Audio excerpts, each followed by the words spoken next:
Forest. Over half of Kenya's affluent Karen estate is embraced by the lush assemblies of trees from Ololua to Ngong forests. There are not so many places in the Kenyan capital that are like this. This is beautiful. This is lovely. This forest, with a blend of evergreens and deciduous trees, create a vibrant, ever-changing landscape. You listen to the birds and you are just like, it's amazing. For many city dwellers, these forests evoke mystery and shadows. But for the people of Karen, they are the lifeblood of their climate, a symbol of what defines this serene, leafy suburb tucked in the southwest of Nairobi. There are many days I don't go to reach the road. You just spend it here. Many days. The gentle symphony of nature has been the timeless soundtrack of life in these parts, weaving through every moment with its quiet hum. But now, a new rhythm threatens to disrupt this tranquility. The rumbling of a proposed multi-billion shilling commuter railway. These are people with deep pockets and people who don't want to listen to what the neighborhood is saying, because the neighborhood's voice is very clear. We want Karen to remain a low-density residential area.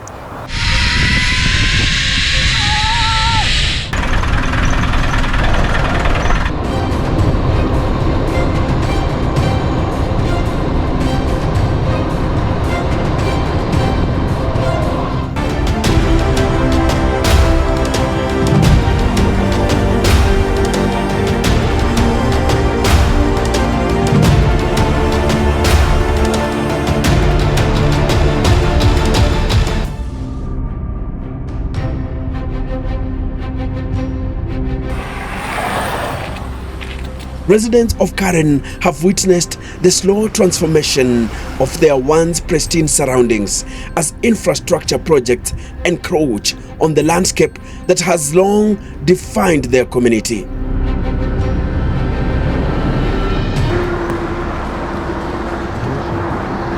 So this one is Ngong Forest. Forest, yeah. And this one? Ngong Forest as well. They looked on as the southern bypass carved through a significant portion of Ngong Forest, altering the natural beauty that once enveloped them. As they watched Parliament develop a 7-story building in their area classified as a low-density zone, their patience wore thin.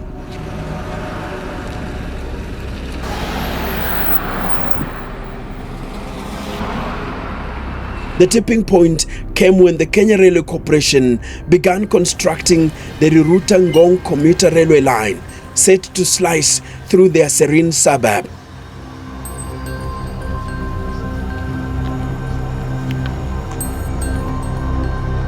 That was the moment they declared enough is enough.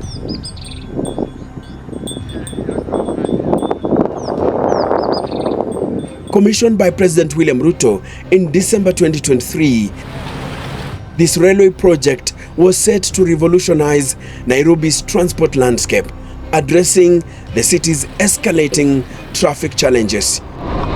Yet for the residents of Karen, this project has the potential to fundamentally reshape the essence of their neighborhood. You can see the road reserve here. So that hedgerow, basically into that hedgerow there somewhere. And that should be 60 meters. Now if they take 30 meters, this road is going to be impacted, or they're going to have to go over into that land there. I have journeyed to Karen to investigate how the railway and locomotive trains will reshape the character of this vibrant community and its people.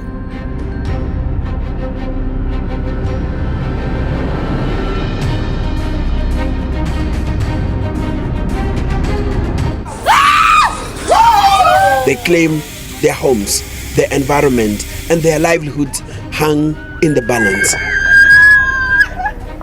You and I will see eye to eye here. We are on the same height. Yeah, same height. So he says we have a seat there. Meet Oliver Kibo, Thank you so much for giving us your time. a long-time resident of Karen, where he has built a life for decades. I cannot understand why we want to build something which is a 100-year-old technology. If we're going to build something, build it with a modern technology. You know, a tramway, hop on, hop off railway. So you will agree with any proposal that talks about a tram? I think you would look at it to say, how is it going to integrate with the road structure? Kibo asserts that while he supports development, this approach is fundamentally flawed. And I'm saying it to you, this railway was my childhood dream. And yet now I see that it's actually going in the wrong direction. Yeah, this Land Rover is awesome, man. It'll be an experience for you. Oh, this is beautiful, sir. Kibo wants to show me how the project could wreak havoc on the estate's cherished green spaces and disrupt the peaceful, low-density residential character that defines Karen.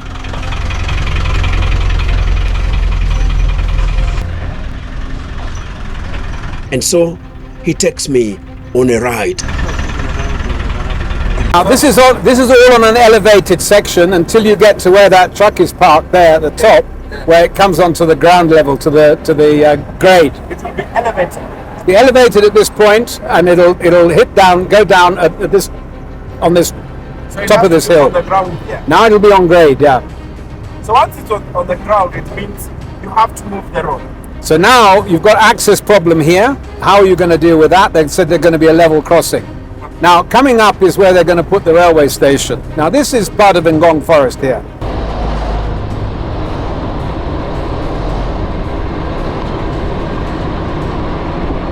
Every ending is rooted in a beginning. To find clarity, Kibo takes me to where it all begins. Ngong Town.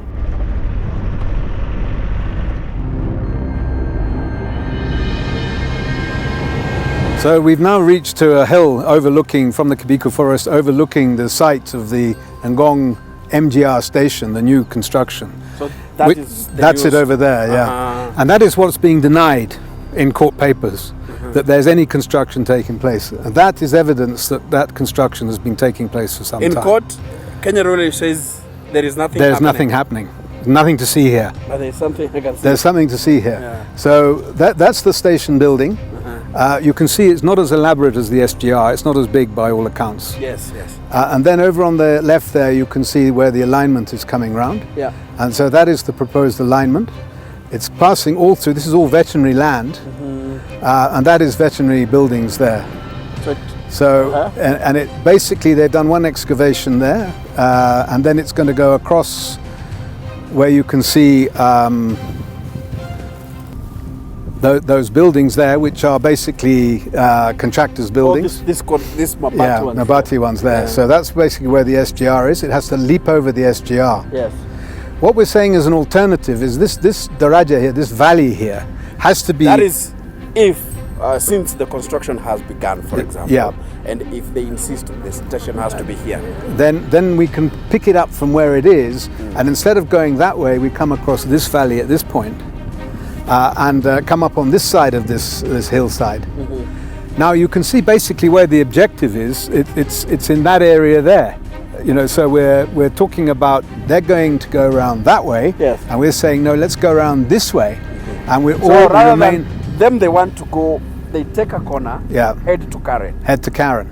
But you guys were saying, An alternative, not only for a railway, but also possibly for a good trunk road, which will join with the SGR, is to come around this side here, basically clinging to this side of this hill. I haven't got an exact alignment, but Yes. you know, it's there on the plan, and behind those trees, and join the SGR, which basically where it starts getting more forested out there, and then beyond that to the MGR. The proposed route is the one you see in white here. This is what they're proposing to build as the current MGR. all through. This is the area that you mentioned where Raila lives. This Mwitu estate. This is where Raila lives. Yes, this estate called Mwitu, and then it comes here and joins and comes and now runs on the median of Ngong Road. Yes. And again, the issue of running some of these infrastructure projects on the median, based on previous experience through the expressway, we know how that ends. They will leave us with worse infrastructure than we already had. The road is. Yes, the road, yes. So where is Karen Shopping Center? Because I hear it goes through Karen Shopping Center. Karen Shopping Center. The roundabout. It's around here. So that's Yes. where they will have a station. That is where they will have a station. But in as far as their so-called report, which we are yet to see, this train will be full by the time it leaves Ngong. So we do not even know why they need a Karen station. Yes. Because they are building it for the Ngong people. Yes, for the Ngong people.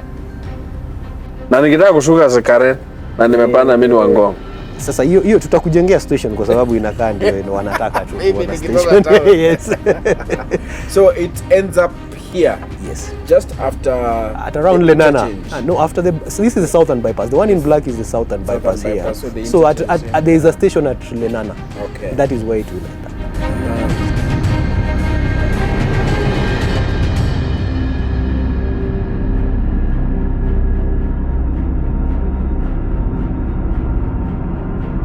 Well, this is Victoria Wamoyo. Yes. She's an urban planner with KLDA. Yes, that's Karen Langata District Association. Beautiful.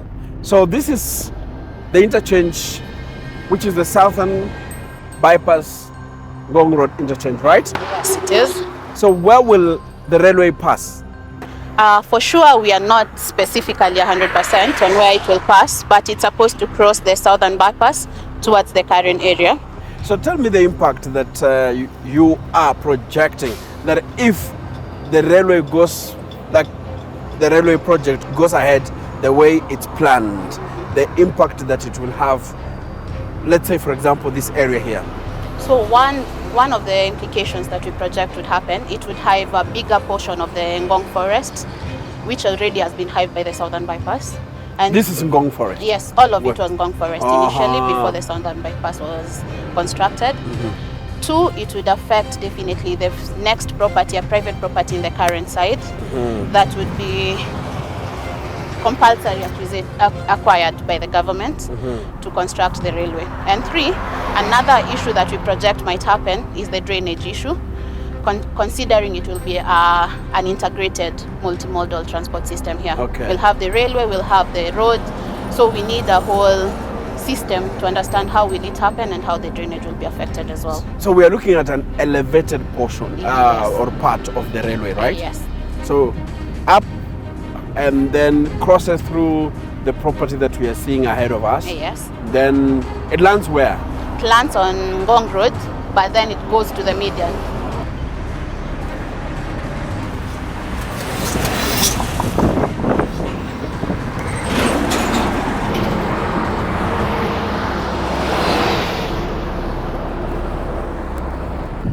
Well, I'm being told that one of the properties that might be affected by the construction of the railway line here is this one. It's a huge property. It starts from the other end and you can't see how far it goes. It's a big one.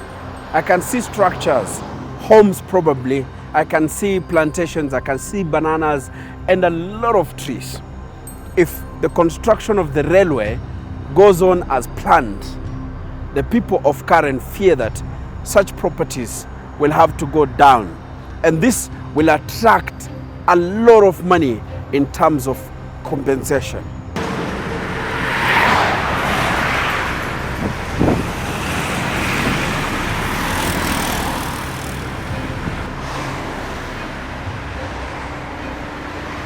Once the railway crosses from the southern bypass, Yes. it hits the first property on the southern bypass, then it crosses to the median. So at somewhere here? Yeah, somewhere here at an elevated scale. Elevated. Yes. So elevation runs like this. Yes, it does. We are on the median. Yes, once you see it, you can notice it's not adequate enough Yeah. for the beams that will support the railway track. And two, that translates eventually to rerouting the road towards the road reserve eventually. Yes, yes. Are we going to see some, let's say, a lot of piers here? Or piers? Yes, we do. You call them piers? Yes, we do. We envision that eventually we'll have a lot of piers to support the meter gauge rail. And now that will also, you can imagine the aesthetic nature of this area. Once you can see how it looks now, and eventually once the railway comes up, it will definitely affect the beauty or the serenity of Karen, as we have always known it to be. So you believe for beams to be done here, or for the piers to be done here, the road will have to be re-engineered or moved? Yes, they would eventually have to reroute this road to go almost to the road reserve. Yes. Because you can imagine it is approximately, maybe we can measure, it's around 2 meters. Let me say how many. If I do like around this. 2 to 3 meters. 2. Roughly 2 meters. 2 meters. Yes. 2 meters. And how big is a single gauge rail? See, it's usually, if I can use the SGR, for example, it's huge.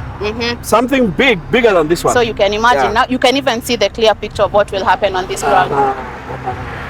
And then probably people's property. The forest here. The trees. This one is a forest here. Yes, we are still on Ngong Forest. So then this other side we have private properties. Private properties. Yes, and now the Ngong Forest. And then with private properties, the issue of compensation comes in. Yes, we now come to compulsory acquisition. They need to be notified prior to. There's a whole process on the Land Act on how to acquire property.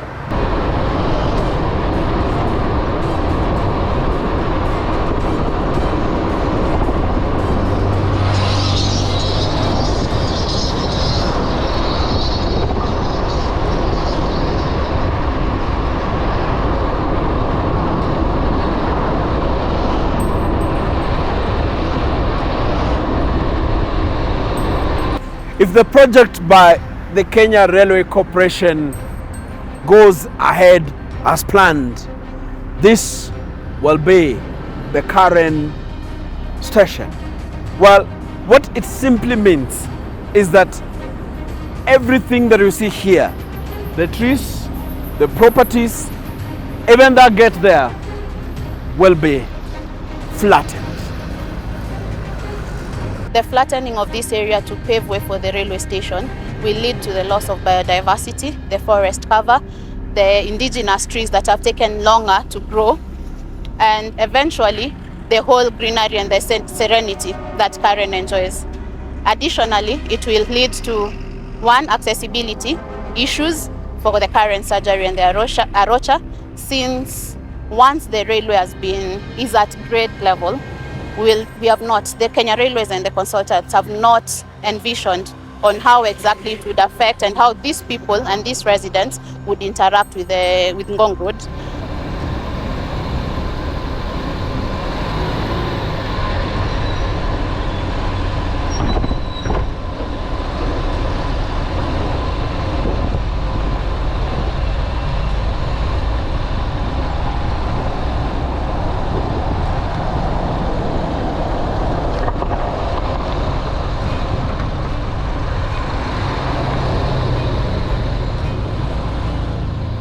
But you guys are saying, rather than go that way, there are two options. Two options. The favorite option, this distance here is, by their measurement, is 11.2 kilometers. Yes. This distance here on this blue line is about 8 kilometers, a new build, in order to get onto the MGR. That is when they take Kibiku Forest. So they just skirt Kibiku Forest, basically. There's also a cutting in there, which is the pipeline which goes through that Kibiku Forest. It's already there. But this, I would say, you should go below, but I haven't surveyed it. Nobody's surveyed it. How do you survey it? It's not the association or the private individual who has to survey. It's government's responsibility to survey. So they have not shown this as an alternative viably. All right? This black line is the southern bypass. So basically, if you took a road round there, you could join the southern bypass there at that point. And then you could go a little bit further and you can join the MGR line for the train. Okay. So basically you're taking all this development, all this area here, the western suburbs, Matasia, Ngong, Kiserian, Rimpa, all these places, Kibiku itself, and instead of channeling that down the Ngong Road, which is what's happening now and causing huge congestions, take it round here onto the southern bypass. Those who have business in this area or around here, they would take this. This would be basically a local road. Yeah. The trunk road would be an extension, a spur, if you like, of the southern bypass, and the railway is a spur up to here. It's basically you are bypassing these areas that you're bypassing all of that. Yeah. He argues that the environmental and social impact assessment presented by the Kenya Railways Corporation is too generic, ignoring the specific environmental damage that could follow. His worries go beyond the noise and air pollution trains will bring to a rather quiet neighborhood. As a civil engineer, I'm very happy with that project, because my work is to transform nature to serve man. But I want to make sure the two of them are together. So whenever you do a project, I have to make sure that the environment is considered, because it's part of the it's part of the project. Yes.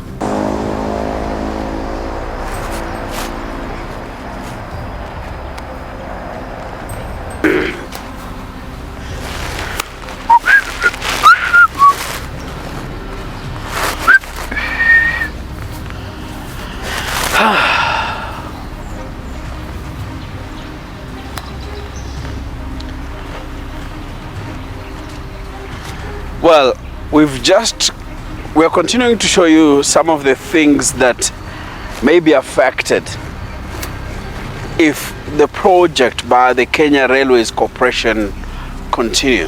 Riruta Forest will be among the places that could be affected. They say that acres and acres of the forest could be hived off to allow for the construction of the railway. Trees like these ones here. There is a blend. This is on the edge of Riruta Forest, and so there is a blend of indigenous trees and eucalyptus.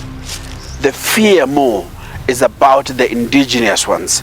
Trees that have taken decades, some centuries, just to grow and reach the level they are. They say this could lead to the loss of some important species.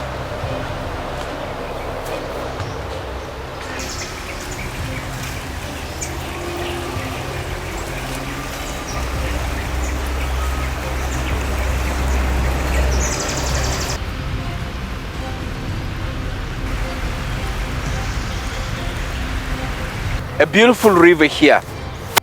Compared to Nairobi River, this river is clean, and you can actually come and sit on the banks of this river and just enjoy the ambience. The ambience that is here is awesome. You listen to the birds and you are just like, it's amazing. Many people in Nairobi actually pay to have a place like this.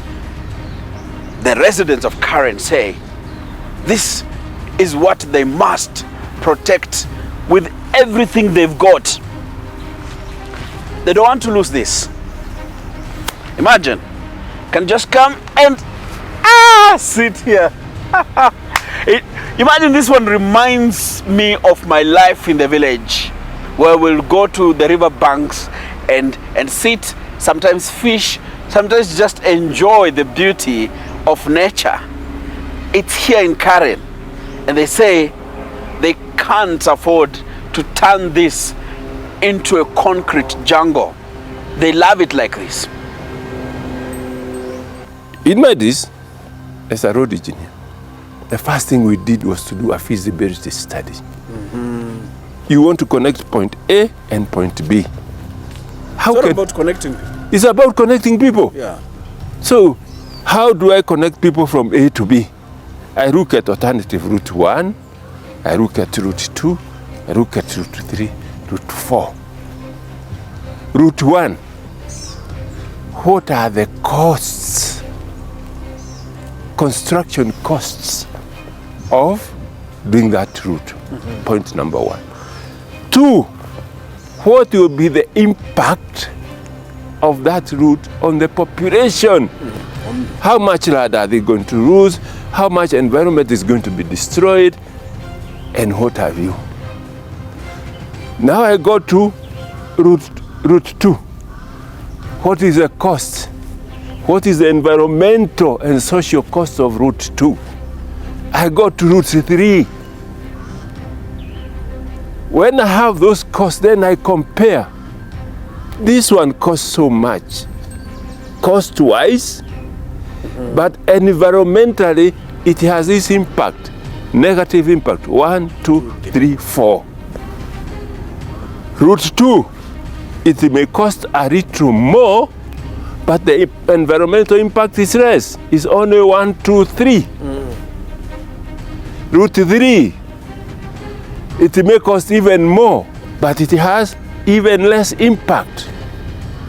But because I'm looking at two things, one, the cost and the environment, you might find that I choose route 2, which is not the cheapest, because the impact on the environment and the people is less. Like say for example the issue at Karen, when you want to do the station at Karen, when you cut you hive of 2 to 4 acres of land on a prime forest, have you addressed that as an organization? So you have started a project, you've released the report much later, and even within the report that you have shared, it is inadequate, because to me it looks a generic report with only 2 paragraphs of the specificities of the same. So then you'd ask yourself, surely are we really doing justice to the environment that has been preserved for over 100 years? Yes.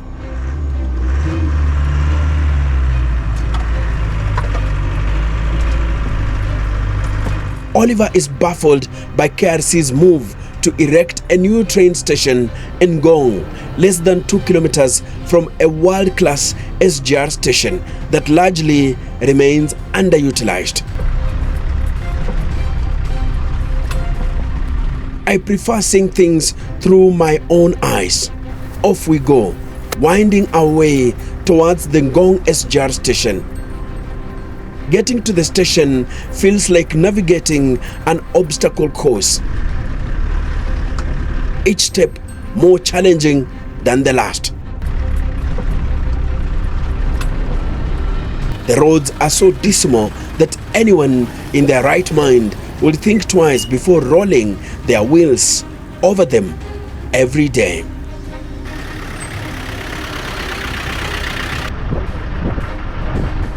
Arriving at the station stirs up anger in me.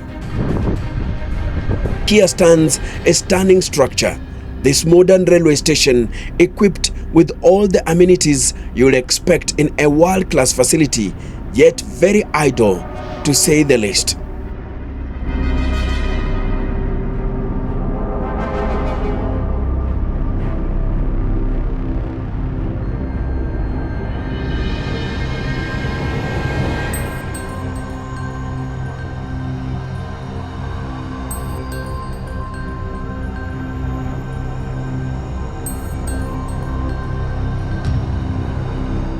So, in front of us here now, this is a modern railway station which is totally underutilized, completely underutilized. So they have a train in the morning, 5:30 in the morning, which goes to Soikimau. It's got 2 coaches, which can take a maximum of, I don't know, 150 people or something in that order. And that is how much is being utilized. So going and coming back the same. Only twice. Well, once a day, because you cannot run a successful commuter on 1 track. You have to have 2 tracks. 2 tracks, yeah. You have to, so that you can go and come. Driving around the station fills me with a deep sense of melancholy. The desolate park and ride area stands as a quiet reminder of how long it's been since anyone parked here, or perhaps no one ever has. Not since the station was built all those years ago. The platform, you look at it, magnificent. It is magnificent. It is magnificent. I got no argument with this at all. They've never been used. There's nothing ever here. I've never seen a vehicle parked in this place. Taxi area, nothing. You know, you can leave your vehicle here for a whole day. You can go to Mombasa from here, leave your vehicle here. That's the idea. It's supposed to be a park and ride. It is a park and ride. And it's already in place. No, it is by construction. Yeah. But by usage, it's not. It's not. No. This is the existing SGR station. This is the existing SGR station. From where you sit, they can connect an MGR station here. Yeah, they can connect to Soikimau, and there's about a very short connection. I believe it's about 200 meters connection. What about the second line that you're talking about? From here to Kikuyu? Well, that would then be an MGR, not an SGR. An MGR, yes. Yeah. That's what an MGR or a light gauge. So that road coming in there, where we've just seen there, that takes us directly to, it follows the railway piece by piece, parallel. Okay. And that takes us to the Ngong Road. And the distance from here to the Ngong Road is 1.6 kilometers. That's all they have to do to make this a usable facility. So the reason you think people are not utilizing this because there's no connectivity? There's no connectivity. Would you come every morning at 5:30 in the morning and come down that road? On foot or on a boda? I don't think so. I don't think so either. You'd get tired. You not only you get robbed, you know, I mean, what would happen? You'd slip over, fall in a ditch. We are not seeing the value for this SGR in as far as our area is concerned. It's not used. Never used, actually. It's very underutilized. And to access it, you have got to, from the main road, you have got to use a motorbike and pay anywhere between 150 to 200 shillings, depending on the time of day. If it's early in the morning, you will pay 200 because you can't use that road because of insecurity, and again, the road is very bad. So we are wondering why we have an incomplete project, and at the same time, we are beginning another project. So from where you sit, this is just wastage of... This is wastage of public money in a country that allegedly does not have money. That doesn't make any sense. And you are constructing a railway station just 2 kilometers from another railway station that is even bigger. Much bigger. Much bigger. Nothing is making sense about this project. As a Kenyan, when you look at it, what do you deduce when you look at it? I deduce that we have a lot of competent people in as far as their professions are concerned, from the engineers to the people who come up, the consultants who come up with great ideas for this country in as far as infrastructure projects and other projects are concerned. But in this case, the wrong people are in charge. The Residents Association took legal action to halt the construction that had already commenced. According to the KLDA, they were merely notified of the developments without any genuine engagement. They expressed their frustration, stating, "We need to be involved in these decisions, not just informed when it's already too late." They say another option of tackling the traffic issues on this side of the city is to upgrade the Karen-Ngong road.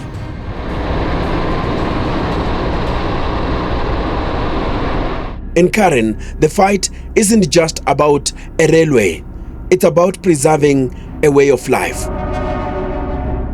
A community, a sanctuary, and a landscape cherished for generations hang in the balance. Will development steamroll over these concerns, or can a compromise be found that honors both progress and preservation? My name is Enoch Sikolia, and I am the Kenyan historian.